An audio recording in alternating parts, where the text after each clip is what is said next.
오늘 우리에게 주신 하나님의 말씀은 요한 1서 3장 1절에서 3절까지의 말씀입니다.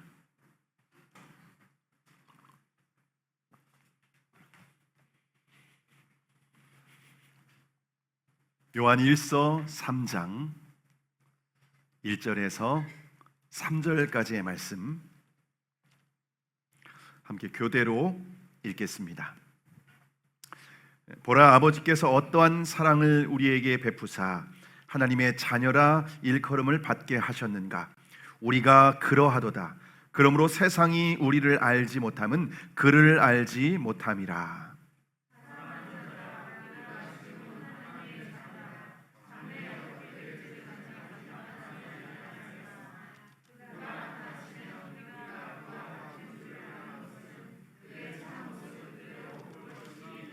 함께 읽습니다. 주를 향하여 이 소망을 가진 자마다 그의 깨끗하심과 같이 자기를 깨끗하게 하느니라. 아멘. 모두 자리에 앉겠습니다. 오늘은 여러분과 함께 나는 누구인가? 라고 하는 제목으로 함께 말씀을 나누려고 합니다. 말씀을 통하여 성령님께서 각자에게 들려주시는 그 세미한 음성을 듣는 시간이 되기를 바랍니다. 여러분, 저는 초등학교 들어가기 전에 고무신을 신었습니다. 여러분 중에 혹시 고무신을 신으신 분이 계십니까? 아마 연세가 드신 분들은 다 고무신을 신으셨을 텐데요. 제가 전에 사역하던 교회에서 목사님들에게 제가 어릴 때 고무신을 신었던 적이 있다라고 하니까 막 다 깜짝 놀라면서 6.25 때 태어났냐고 하면서 그렇게 말씀하시는 분도 있었습니다. 물론 제가 신었던 고무신은 검정 고무신이 아니라 흰 고무신이었습니다. 근데 이 흰 고무신이 얼마나 유익하냐면요, 동네 놀이터가 있었는데 놀이터에 나가면은요 그 고무신이 자동차로 바뀝니다. 자동차로 변신을 하고 또 때로는 비행기가 되기도 합니다. 고무신의 뒤꿈치를 말아서 앞으로 밀어 넣으면은요 그게 자동차 모양이 돼서 그것을 이제 모래사장에서 가지고 재미있게 놀았었던 기억이 있습니다.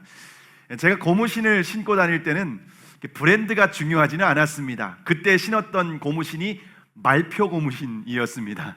안쪽에 있어서 어떤 고무신을 신는지 남들이 그것도 중요하지도 않고 하나의 브랜드밖에 없었기 때문에 다 그것을 그냥 어릴 때는 신는 줄 알았습니다. 자, 그런데 학교를 다닐 때가 되니까 운동화를 신게 되었는데 운동화를 신으면서 브랜드가 조금 중요하게 되었습니다. 초등학교 때부터 좀 경제적으로 좀 넉넉한 집안의 친구들은요 나이스, 퓨마, 나이키래요. 나이키, 퓨마, 그리고 아디다스 같은 신발을 신었습니다. 그러면 그런 신발을 신고 오면은요 친구들이 바라보는 시선이 좀 다릅니다. 멋있어 보이기도 하고 부럽기도 한 거죠. 물론 이제 그 중에는 좀 짝퉁 신발을 신는 친구들도 있었습니다. 그러면은 나이키가 아니라 뭐죠? 나이스를 신고 다닙니다. 마크는 똑같은데 영문 철자가 다릅니다. 퓨마가 아니라 뭘까요? 파마를 신고 다니고, 아디다스가 아니라 아다다스, 이래서 비슷하게 이렇게 마크는 비슷한데 좀 다른 짝퉁 신발을 신는 친구들도 있었습니다. 저도 이제 중학교 때였는지 고등학교 때였는지 정확하게는 기억이 안 나는데 한 고등학교쯤 올라갈 때부터는 브랜드 신발을 신었습니다. 저희 옥천에서 브랜드 신발을 파는 데가 있었는데 그곳에 가서 사서 신었던 기억이 있습니다. 근데 브랜드 신발, 이름 없는 그런 신발을 신다가 브랜드 신발을 신었을 때 참 기분이 좋았던 기억이 지금도 있습니다. 여러분, 어릴 때 학교 다닐 때는요 어떤 신발을 신는지, 어떤 옷을 입는지, 어떤 가방을 매는지 이런 게 굉장히 좀 중요했었던 것 같습니다. 그런데 요즘 아이들도 그렇죠. 근데 요즘에는 다 브랜드니까 아이들이 선호하는 브랜드가 따로 있습니다.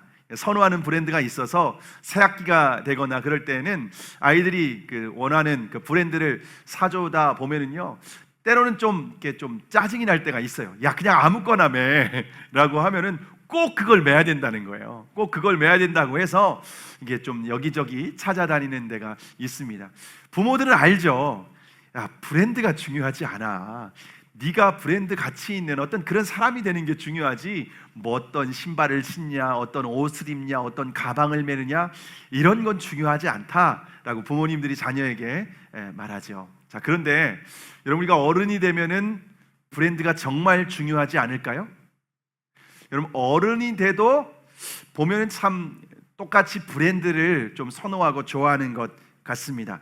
다 그런 건 아니지만 일반적으로 여자들은요, 명품 백을 굉장히 좋아하는 것 같습니다. 그래서 이제 한정 상품이고 또 고가의 백을 들고 나가면은요, 사람들이 보는 시선이 다른 거예요. 그리고 나도 뭐 그것을 드는 사람도 뭔가 이렇게 마음이 좀 뿌듯하고 자신감이 있는 것 같아서 이렇게 자랑을 하는, 그냥 왠지 그냥 그래도 안 했는데 괜히 들 때 이렇게 백을 이렇게 들고 뭐 이렇게 뭐 보여주고 이런 것을 볼 수가 있습니다. 근데 짝퉁을 가지고 다니는 사람들도 있죠. 근데 짝퉁인지 명품인지는 언제 알까요? 비가 올 때 압니다. 비가 올 때 짝퉁은 그냥 머리를 헤어스타일 구겨질까 머리에 이렇게 쓰는데, 명품은 어떻게 하죠?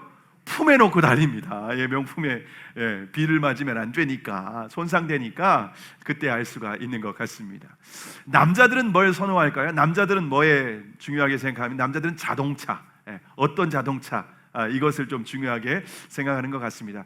여러분, 그러면 남자들은요, 어떤 자동차를 선호할까요? 일반적으로 사람들은요, 승차감이 좋은 차를 좀 선호한다고 생각을 하는데, 여러분, 그렇지 않습니다. 남자들은요, 하차감이 좋은 차를 선호합니다. 이게 무슨 말인가라는 생각이 들 수 있는데요, 뭐 승차감은 요즘엔 다 비슷한 것 같습니다. 하차감이 뭐냐면, 차에서 딱 내렸는데, 딱 주차를 하고 딱 내렸을 때 도대체 저 차 타고 온 사람은 누군가? 라고 했을 때 문을 탁 열고 내리는 겁니다. 나야 나, 이렇게 하면서 내리는 거죠. 그러면 사람들이 바라보는 시선이 다르게 되는 거죠. 여러분, 사람들은 이처럼 좀 어른이 돼도 브랜드를 좀 선호하는 것 같습니다. 물론 여러분 중에는 뭐 저는 핸드백이나 뭐 이렇게 자동차 그런 거 중요하지 않아요. 자, 그런데 그러면은요, 학벌이나 직업, 그리고 재산, 외모, 이런 것도 중요하지 않게 생각하십니까?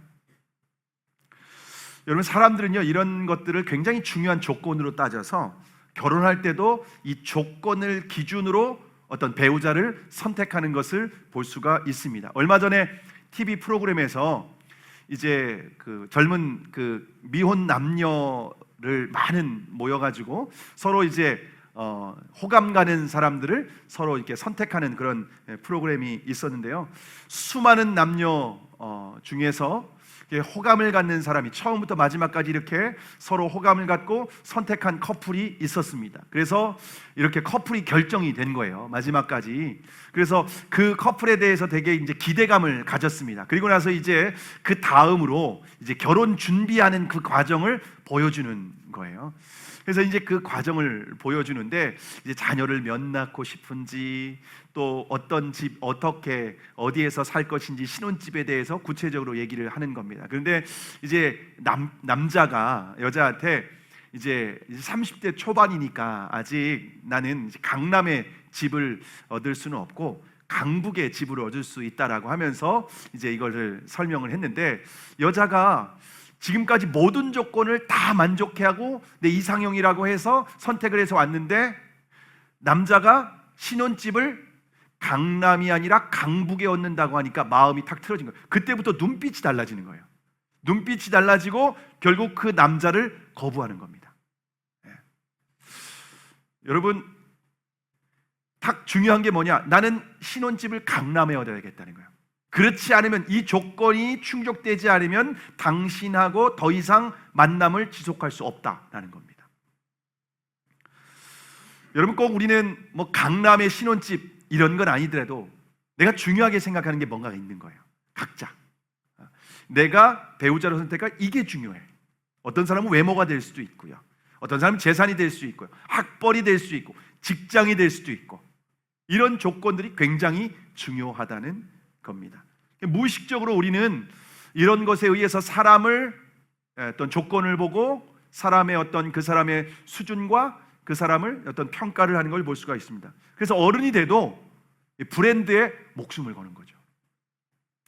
자, 그런데 인간은 이미 엄청난 브랜드를 가진 존재라는 걸 아십니까?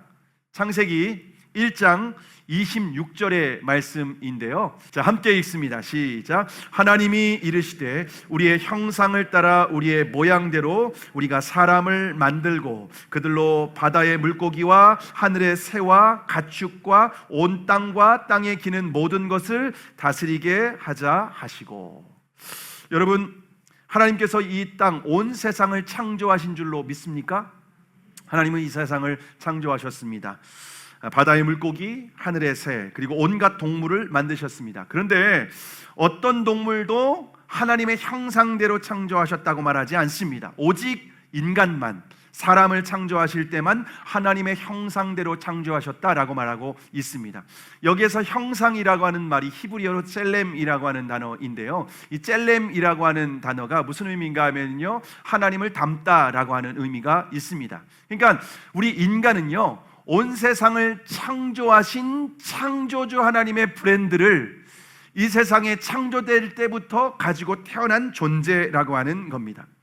그러므로 인간은 이 세상의 어떤 브랜드와 비교할 수 없는 최고의 브랜드를 그 존재적으로 이 세상에 가지고 태어난 사람인 줄을 믿으시기를 바랍니다. 자, 그래서 우리는 세상에 있는 어떤 스펙이나 브랜드로 자신을 포장하지 않아도 됩니다. 만약 우리가 세상에 있는 스펙이나 브랜드로 자신의 가치를 높이려고 한다면요, 오히려 가치가 떨어질 수 있습니다. 물론 우리가 명품이라든가 좋은 차 탈 수 있죠. 얼마든지 탈 수가 있습니다. 그런데 그것으로 나의 가치와 수준을 이렇게 높이겠다라고 하는, 그래서 사람들에게 내가 어떤 존재인지를 보여주려고 하는 것 자체가 어리석은 생각이라는 겁니다. 여러분, 전 세계에서 가장 비싼 그림이 뭔지 아십니까? 예, 레오나르도 다빈치의 모나리자. 예, 화면에 보이시죠? 여러분, 이 그림을 보시면요, 이 그림은 어떤 특징이 있죠? 눈썹이 없죠. 예, 눈썹이 없는 것이 특징입니다. 여러분, 이 그림이요 40조 원입니다. 40조 원. 예, 40조 원의 가치를 합니다. 그리고 보험료만 1조 2천억에 듭니다. 보험료만. 예, 그런 그림입니다. 자, 그런데 모나리자의 눈썹이 없다고 해서 여기다가 덧칠을 하는 거예요. 눈썹을 그리는 거예요. 누군가가 왜 눈썹이 없어? 라고 하면서 아유, 보기 흉해. 예. 예, 요즘 그 여자분들도 눈썹은 없지만 다 그리지 않습니까? 예. 그런 것처럼 눈썹을 그린 거예요. 여러분, 그러면 모나리자의 가치가 더 올라갈까요? 떨어질까요? 예, 더 이상 이 그림은 모나리자라고 인정을 하지 않게 되는 겁니다. 덧칠을 할수록 그 가치가 떨어질 수밖에 없다는 겁니다. 여러분, 하나님은 인간을 하나님이 보실 때 이미 보시기에 좋았더라. 최고다 너희들. 더 이상 여기다 더하거나 뺄 필요가 전혀 없다라고 하나님께서 말씀을 하셨습니다. 자, 그러므로 세상의 스펙이나 브랜드로 자신의 가치를 높이려고 하는 것은 어리석은 생각입니다. 우리는 하나님을 닮은 존재라고 하는 이 정체성을 가지고 살아갈 때 우리는 최고의 가치 있는 존재인 줄을 믿으시기를 바랍니다. 자, 그러면 왜 인간이 이 세상의 스펙이나 브랜드로 이렇게 자신의 가치를 증명하려고 하게 된 것일까요? 그것은 인간이 에덴 동산에 하나님 안에 살 때에는요, 자신의 어떤 외적인 것으로 자신의 존재를 증명할 필요가 전혀 없었습니다. 하나님 안에서 자신은 완전한 존재라고 그렇게 생각하며 기쁘고 행복하게 살았습니다. 그래서 창세기 3장에 보시면요, 사탄이 아담과 하와를 찾아와서 유혹하죠. 선악과를 먹으라는 거예요. 그러면 네가 하나님과 같이 될 수 있다라고 유혹을 했습니다. 여러분, 인간은 어떤 존재로 창조되었다고요? 하나님을 닮은 존재로 창조되었습니다. 그런데 사탄은 야, 너 하나님을 닮은 존재가 아니라 네가 하나님이 돼 라고 한 거예요. 자신의 존재 가치를 하나님으로 올리라는 거예요. 이게 사탄이 아담과 하와를 유혹했었던 겁니다. 여러분, 실제로 그래서 아담과 하와가 선악과를 먹게 되었습니다. 사단의 속임수에 넘어가게 된 거죠. 그러면 아담과 하와가 실제 하나님과 같이 되었습니까? 여러분, 그렇지 않습니다. 하나님과 같이 된 것이 아니라 오히려 사탄의 종이 되고 말았습니다. 사탄의 완벽한 거짓말이었던 겁니다. 모든 피조물을 다스리는 사람이 아니라 오히려 피조물의 지배를 당하는 존재가 되고 말았습니다. 마치 물고기가 밖으로 나가면 더 자유롭고 더 마음대로 행복할 것 같았는데 밖으로 나가자마자 어떻게 됐습니까? 물고기는 밖으로 나가면 죽는 거예요. 결국 인간은 선악과를 따먹는 죄를 범함으로 말미암아 에덴 동산에서 쫓겨나게 됩니다. 에덴 동산에서 하나님으로부터 쫓겨나게 될 때 인간은 자신의 정체성을 잃어버리게 되었습니다.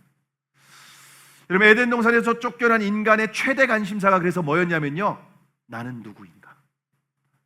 자신의 정체성을 찾는 거였습니다. 하나님 안에 있을 때에 자신의 정체성을 확인했는데 하나님으로부터 이제 떠났기 때문에, 쫓겨났기 때문에 정체성에 혼란을 갖게 되는 겁니다. 그래서 수많은 철학자들이 고민했던 주제가 뭐죠? 도대체 나는 누구인가? 우리 테스 형도 뭐라고 했죠? 너 자신을 알라, 이렇게 말하지 않았습니까? 그런데 어떤 철학자도 자신의 정체성에 대해서 명확한 답을 주지 못했다는 겁니다. 이 정체성에 대한 아주 재미있는 예화가 있는데요, 오늘날 자신의 정체성을 고민하는 청소년기의 감자가 청소년이 되었습니다. 청소년기에는 정체성을 좀 고민하고 정체성에 혼란을 겪는 시기 아닙니까? 그래서 감자가 엄마한테 물었어요. 엄마, 나 감자 맞아? 그러니까 너무 당연한 질문을 한 거 아니에요? 예, 엄마도 감자고 감자가 나왔으니까 감자고 당연히 감자인데, 엄마의 말을 듣고 이 청소년, 이 감자가 충격을 받아서 집을 나가버렸습니다. 왜냐하면 엄마가 이렇게 말하는 겁니다. 당근이지. 감자한테 당근이지 하니까 맞아, 나는 감자가 아니야 하고 집을 나가버린 거예요. 감자가 집을 나가서 이제 방황을 하기 시작한 거예요. 나는 당근이었어. 고민하다가, 그런데 아무리 생각해도 나는 감자인 거예요. 그래서 집으로 다시 돌아왔습니다. 집으로 돌아와서 이제 다시 또 한번 물어보려고 했는데 마침 경상도에 삶은 할머니가 집에 와 있는 거예요. 그래서 할머니는 정말 진실을 말해줄 거라고 생각해서 할머니한테 찾아가서 물었습니다. 할머니, 나 감자 맞죠? 라고 자신 있게 물었습니다. 그러니까 이 할머니가 너무나도 인자한 표정으로 그 어린 감자를 바라보면서 한마디를 했습니다. 근데 그 말을 듣고 또 감자가 집을 나가버렸습니다. 왜냐하면 할머니가 이렇게 말한 겁니다. 오이야. 감자인 줄 알았는데 오이라고 하니까 또 충격을 받고 집을 나가버리고 말았습니다. 여러분, 이처럼 인간은 내가 감자인지 당근인지 오이인지 정체성의 혼란을 겪게 된다는 겁니다. 근데 이 정체성의 혼란을 겪는데 누구도 명확한 답을 해주지는 않는 겁니다. 그런데 학교에서는 뭐라고 가르칩니까? 진화론을 가르치는 겁니다. 이 진화론에서는요, 단세포 생물은 루카로부터 우리 생명이 다양하게 그리고 이렇게 분화되고 진화되었다라고 가르친다는 겁니다. 여러분, 그러면요, 이렇게 루카로부터 하는 단세포 생물에서 이렇게 분화되고 진화되었다면요, 생존을 위해서는요, 어떻게 해서든지 다른 사람을 짓밟고라도 올라가야 생존할 수 있다고 생각하는 겁니다. 이게 진화론적인 생각인 거죠. 여러분, 그러니까 결국에는 늘 자기 존재를 막 증명하려고 하는 거예요. 늘 자기 존재를 증명해야 내가 인정을 받고 살아남을 수 있다고 생각을 하는 겁니다. 여러분, 그런데 하나님은 그렇게 말씀하시지 않습니다. 하나님은 우리 존재 자체가 하나님의 형상대로 지음받은 최고의 가치 있는 존재다라고 말씀을 하고 있습니다. 자, 그러면 여러분, 왜 정체성이 중요할까요? 왜 우리 인간의 이 정체성이 중요한 것일까요? 여러분, 혹시 어릴 때 읽은 미운 오리 새끼라고 하는 그 동화를 아십니까? 안데르센이 이렇게 지은 동화이죠. 미운 오리 새끼는 이게 어릴 때 그 오리 집에 굴이 이제 굴러 들어오게 됩니다. 이제 그 알이 하나 굴러 들어오는데 어미 그 오리가 자기 새끼를 이제 알고 품었던 거예요. 그리고 나중에 이제 부화를 하게 되죠. 그래서 다른 오리들처럼 다 태어났는데 한 마리가 유독 색깔도 그렇고 모양도 그렇고 좀 이상한 거예요. 유독 이상한 거예요. 그래서 늘 왕따 당하고 막 소외당하고 이렇게 늘 친구들로부터 또 가족으로부터 형제들로부터 늘 외면당하고 그리고 또 소외당하게 되는 겁니다. 너무너무 그래서 결국 집을 나가버립니다. 미운 오리 새끼가 결국 집을 내가 집에 있는 미운 털이니까 집을 나가버리게 되고, 그래서 어떤 집에서 살기도 하고 결국에서는 거기서도 또 나가게 되다가 시간이 흘러가게 됩니다. 근데 미운 오리 새끼, 나는 오리다, 그리고 또 미운 오리다 라고 했을 때는요, 여러분 아무것도 못하는 거예요. 늘 죄책감, 그리고 늘 무기력감, 늘 실패감, 우울감, 여기에서 살아가는 거예요. 그런데 어느 날 조금 성장하게 되어서 어느 날 이제 냇가 옆을 지나가다가 다리 위에서 자기 모습을, 물에 비친 자신의 모습을 봤는데 미운 오리 새끼가 아닌 거예요. 백조인 거예요. 백조. 하얗게, 그리고 아름다운 자태를 뽐내는 백조가 되어 있는 거예요. 그제서야 자신의 정체성을 알게 된 거죠. 아, 나 미운 오리 새끼 아니었네? 백조였구나. 그래서 다른 것이었구나 라고 하는 순간 자신의 정체성을 확인하게 된 겁니다. 여러분, 내가 오리일 때는요, 하늘을 날 꿈조차 꾸지 않았어요. 그런데 내가 백조다라고 하는 것을, 자신의 정체성을 인식하는 순간 그때부터 연습을 하기 시작하는 거예요. 지금은 날지 못하지만 나는 백조이기 때문에 반드시 날 수 있어 라고 하면서 날갯짓을 하다가 결국 하늘을 날게 되는 겁니다. 이처럼 정체성이 그래서 중요한 거예요. 어떤 정체성을 가지고 있느냐에 따라서 하늘을 날 꿈조차 꾸지 않는가 하면은, 내가 백조라고 하는 정체성을 갖는 순간 하늘을 나는 연습을 하고 결국에는 날게 되는 겁니다. 그래서 프랜시스 셰퍼 박사가 이런 말을 했습니다. 사람은 자신을 어떻게 인식하느냐에 따라서 사고하고 행동하게 되어 있다. 내가 정체성을 어떻게 갖느냐에 따라서 내 삶이 결정되는 거예요. 인생의 목표와 꿈이 결정되는 거예요. 내 모든 말과 행동, 모든 것이 결정이 되는 겁니다. 그래서 정체성이 중요하다는 겁니다. 자, 그런데 하나님을 떠난 인간의 정체성은 어떻게 되었습니까? 로마서 3장 9절의 말씀인데요, 함께 읽겠습니다. 시작. 그러면 어떠하냐? 우리는 나으냐? 결코 아니라 유대인이나 헬라인이나 다 죄 아래에 있다고 우리가 이미 선언하였느니라. 여러분, 하나님을 떠난 인간은 정체성이 어떻게 되냐면 죄 아래에 있다라고 말하고 있습니다. 근데 사도 바울이 로마서에서 죄와 사탄을 동의어로 사용합니다. 그래서 죄 아래에 있다라고 하는 말은 사탄의 지배 아래에 있다라고 하는 의미입니다. 결국 사탄의, 하나님을 떠난 인간은 하나님이 되고 싶었지만 결국 사탄의 노예가 된 신세가 되었다라고 하는 겁니다. 여러분, 인간은 하나님을 떠나서 사탄의 노예가 되었기 때문에 만족이 없는 거예요. 내가 아닌 것 같은 거예요. 늘 정체성의 혼란을 겪고 살아갈 수밖에 없다는 겁니다. 여러분, 그래서 인간은 어떻게 되었냐? 죄 아래에 있으면서 존재적 죄인이 되었습니다. 우리 인간이 처음 창조되었을 때는 하나님의 형상대로 지음받았습니다. 그런데 선악과를 따먹고 죄를 짓고 난 이후에 존재적 죄인이 되어버리고 말았다는 겁니다.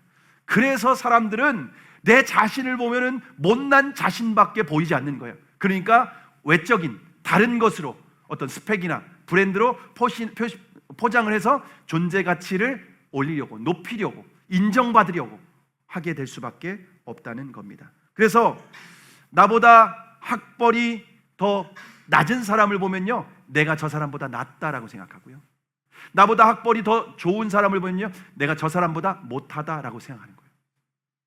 그래서 아이들도요, 어릴 때부터 어떻게 키웁니까? 어떻게든지 조기 교육을 시켜가지고 좋은 학교를 들어가게 해서 뭔가 이 세상에서 너의 가치와 존재를 좀 증명해 보이라고 하는 거예요. 그래서 부모들도 아이들에게 좋은 교육을 시키려고 학군이 좋은 데로 이사 갑니다. 그런 데에는 집도 비싸고 집도 잘 안 나요. 여러분, 그래서 이 아이가 좋은 대학에 들어가면 좋겠는데 원하는 대학에 들어가지 못하면 어떻게 할까요? 스스로 실패자라고 생각해요. 그래서 실제 수능 시험에서 좋은 원하는 결과가 나오지 못하면은요, 어떻게 합니까? 스스로 목숨을 끊어요. 여러분, 사탄의 이 거짓에 완벽하게 넘어간 거예요.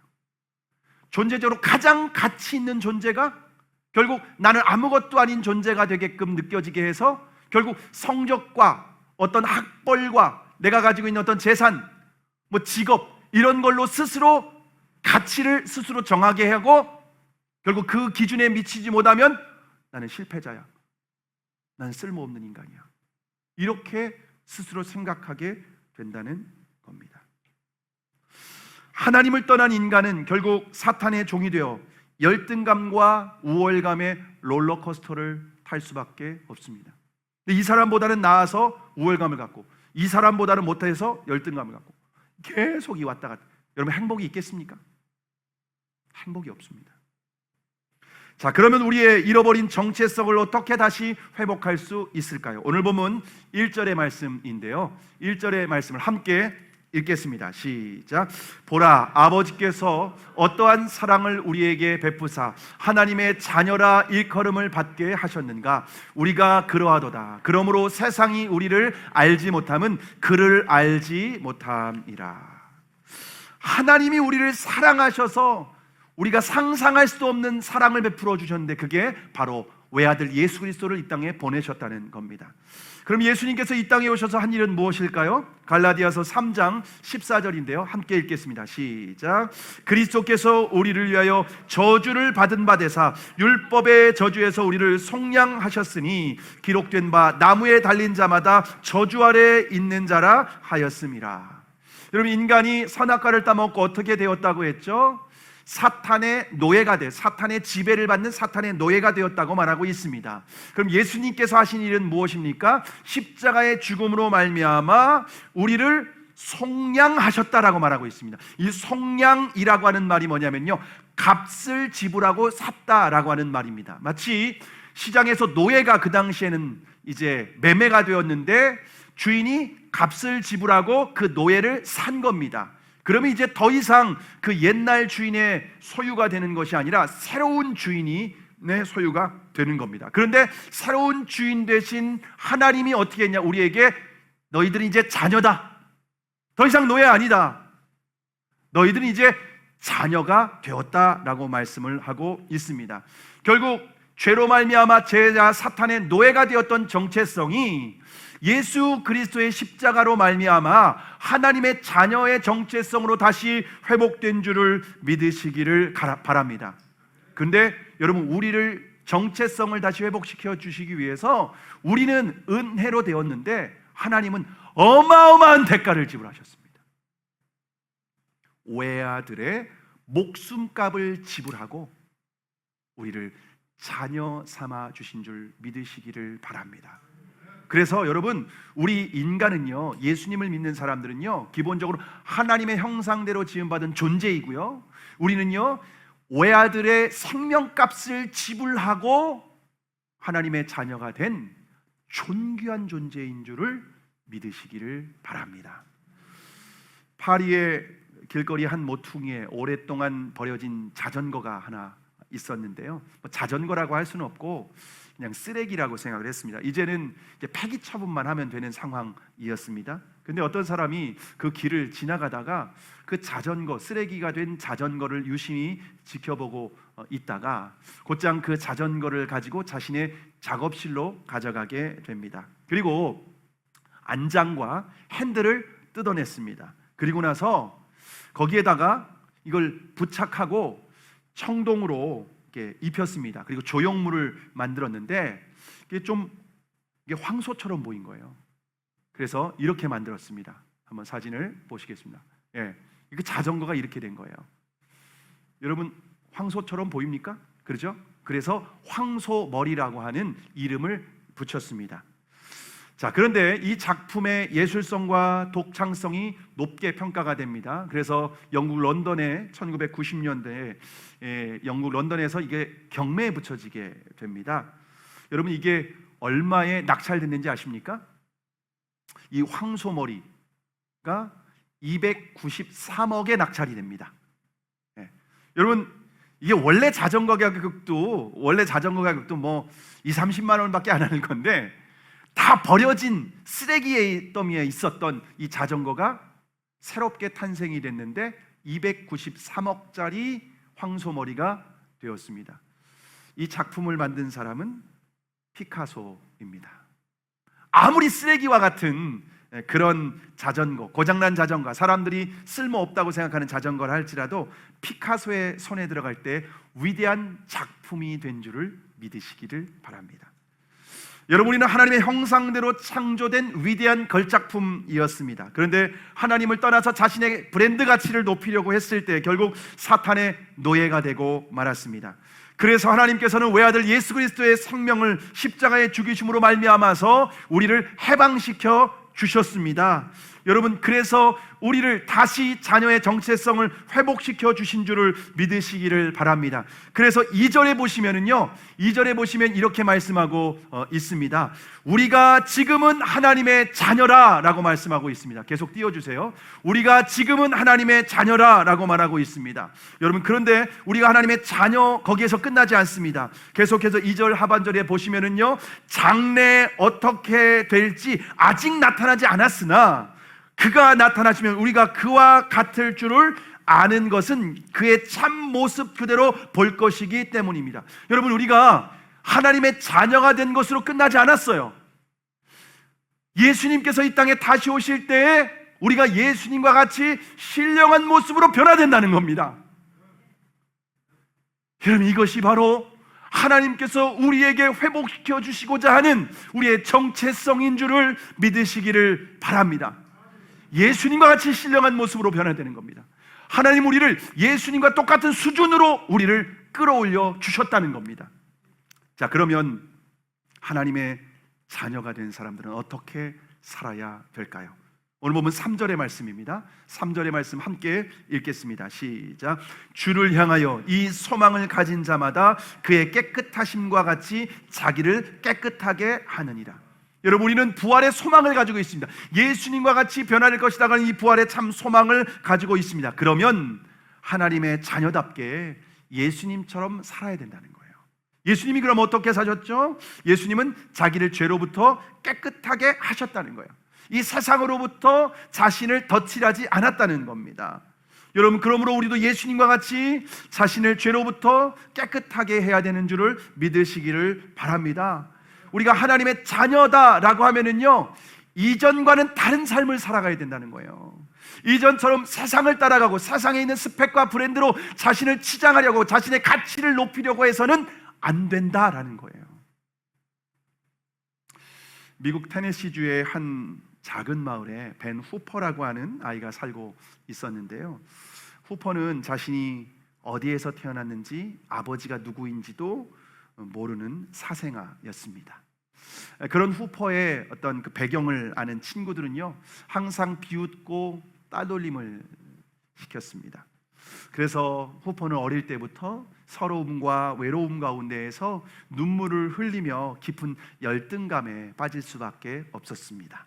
그런데 12살이 되었을 때였는데요, 그 마을의 한 교회에 젊은 목사님이 부임을 하게 되었습니다. 그런데 그 목사님이 가는 곳마다 분위기가 밝아지고 사람들이 위로를 얻고 격려를 받게 된다고 하는 그 소문을 듣게 됩니다. 그래서 후퍼도 나의 참 우울하고 늘 열등감 속에서 살아가지만 그 예배를 드리면 뭔가 좀 회복될 것 같은 기대감을 가지고 교회를 나가게 됩니다. 그런데 사람들이 자신을 보면 또 비난하고 손가락질할 것 같아서 예배가 시작된 이후에 조금 늦게 도착을 하고, 그리고 예배가 끝나기 전에 일찍 교회를 나가는 겁니다.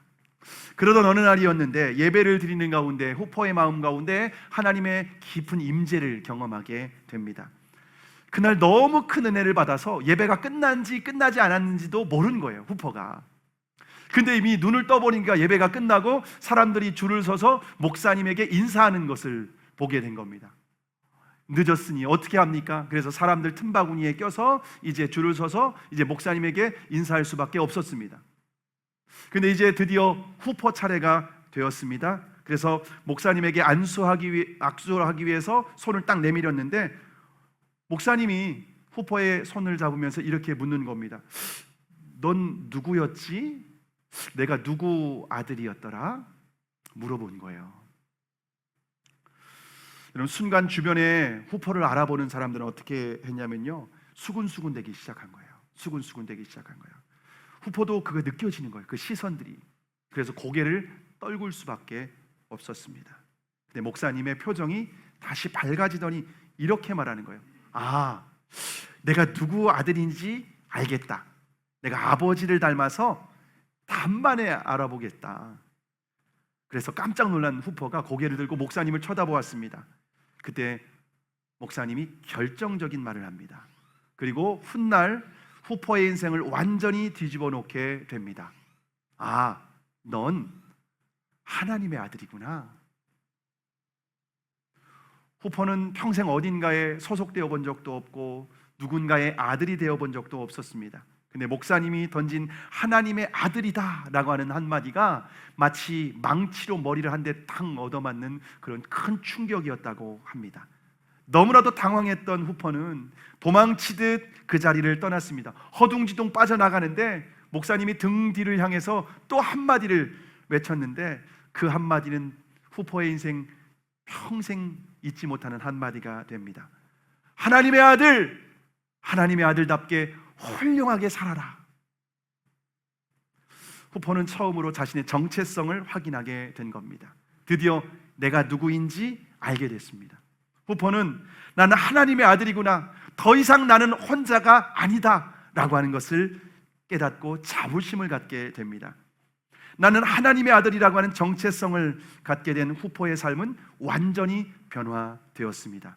그리고 훗날 그 후퍼는 테네시주의 주지사가 됩니다. 한 번이 아니라 두 번이나 재선을 하게 됩니다. 그리고 크리스천 아내를 만나고 하나님을 경외하는 믿음의 명문 가정을 이루게 됩니다. 그가 자서전에서 이렇게 남겼습니다. 목사님으로부터 넌 하나님의 아들이야, 하나님의 아들답게 살아. 그 말을 들은 바로 그날이 테네시주의 주지사가 태어난 날이었습니다. 자신 누구인지, 누구를 닮았는지 깨달을 때 비로소 그의 인생과 삶은 달라질 수밖에 없습니다. 마찬가지로 우리가 하나님이 나를 어떻게 보시는지, 내가 어떤 존재인지를 명확하게 아는 순간 우리의 인생은 이전과 다른 삶을 살아갈 수 있게 되는 줄을 믿으시기를 바랍니다. 자, 그러면 하나님의 자녀라는 정체성은 우리가 어디에서 확인할 수 있을까요? 어디에서 어떻게 확인할 수 있을까요? 요한복음 1장 12절의 말씀인데요, 함께 읽습니다. 시작. 영접하는 자, 곧 그 이름을 믿는 자들에게는 하나님의 자녀가 되는 권세를 주셨으니. 여러분, 우리가 하나님의 자녀라고 하는 정체성은 외적인 조건에 있지 않습니다. 공부를 잘한다고 하나님의 자녀가 되는 것이 아닙니다. 우리가 세상에 스펙을 쌓는다고 하나님의 자녀가 되는 것이 아닙니다. 좋은 직장에 들어가거나 우리가 사람들이 정말 볼 때 근사한 그런 자동차를 탄다고 해서 하나님의 자녀가 되는 것이 아닙니다. 세상의 브랜드나 스펙으로 자신을 포장한다면 오히려 가치를 떨어뜨릴 수밖에 없습니다. 오직 예수 그리스도를 주님으로 믿는 자에게만 하나님의 자녀가 되는 권세를 주신 줄을 믿으시기를 바랍니다. 여러분, 우리가 주님 안에 있을 때에만 자녀의 정체성을 확인할 수 있습니다. 그러나 세상 한복판에 있고 우리가 주님 밖에 있다면 자녀의 정체성을 잃어버릴 수밖에 없다는 겁니다. 여러분, 세상에서 우리가 정체성을 확인한다면 우리는 열등감과 우월감에 빠져서 이 롤러코스터를 타며 우리는 우울증에 빠지고 공황장애에 빠지고 무기력장애에 빠질 수밖에 없다라고 하는 겁니다. 다른 사람을 끝없이 비교하는 사람, 그런 사람은 여러분 불행한 인생일 수밖에 없습니다. 그러나 예수 그리스도 안에서 내 정체성이 하나님의 자녀다, 나는 예수님과 같은 존재다 라고 하는 정체성을 확인하는 사람은 이 세상 자신의 삶과 다른 사람들이 어떻게 보든 상관없이 당당하고 품위 있고 자신을 죄로부터 지키고 이 땅에서 하나님과 동행하는 멋지고 아름다운 삶을 살아갈 수 있게 되는 줄을 믿으시기를 바랍니다. 여러분, 예배는 내 정체성을 확인하는 시간입니다. 왜냐하면 세상에 있으면 다 그 가치와 기준으로 사람을 평가하기 때문에 그렇습니다. 그러나 예배 가운데 말씀을 드릴 때, 주님을 만날 때, 하나님 아버지를 보고 예배하고 찬양할 때 내 정체성을 비로소 다시 확인하는 겁니다. 맞아, 나는 하나님의 자녀야. 하나님이 나와 함께 하셔. 하나님이 내 삶과 함께 하시고 나를 축복하시고 내 기도를 들으시고 나는 이미 예수님과 같은 수준의 사람으로 하나님은 나를 높여주셨을 뿐만 아니라 나는 예수님과 같이 부활하게 될 존재야 라고 하는 것을 우리는 예배를 통하여서 확인하고 말씀을 통하여 확인하게 될 수 있는 줄을 믿으시기를 바랍니다. 이 세상의 스펙이나 브랜드로 자신을 오히려 비참하게 하는 존재가 아니라 오직 예수 그리스도를 나의 주님으로, 오직 그리스도 안에서, 오직 그리스도와 교제하며, 오직 그리스도를 따라가며 주님과 동행하며 살아갈 때 이 땅에서 가장 존귀한 하나님의 자녀, 예수님과 같은 존재로 우리 자신을 정말 인정하며 이 세상에서 당당하게 승리하는 삶을 살아갈 수 있게 되는 줄을 믿으시기를 바랍니다. 여러분은 하나님의 자녀입니다. 여러분, 하나님의 자녀답게 살아가실 수 있기를 주님의 이름으로 축복합니다.